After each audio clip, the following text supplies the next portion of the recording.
I'm here to talk to you today about fear and that inner trepidation, that thing that makes you freeze like a deer in the headlights during a real estate transaction. It happens to buyers, it happens to sellers. I think it happens even to agents.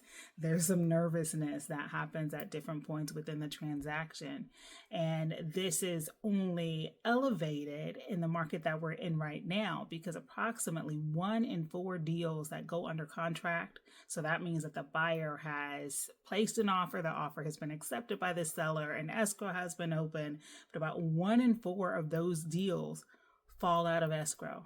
They go back on the market for whatever reason, right? And there's a couple reasons that could happen. The buyer didn't perform by submitting their earnest monies to escrow. Something wonky came back in the inspection. Sometimes if the appraisal comes back low and the seller and the buyer don't come to an agreement on what that new price should be, then the deal again can fall out of contract.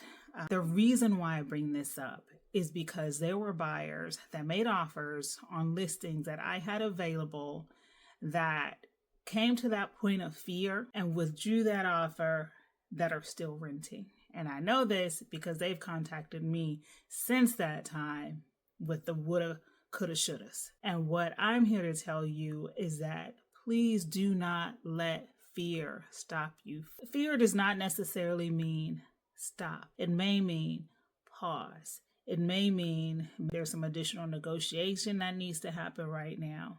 But it happens on the part of buyers, it happens on the part of sellers, and it has killed many a deal. Don't let fear stop you from moving forward because it can really be a detriment and you might regret it later. Fear is natural. Fear is to be expected.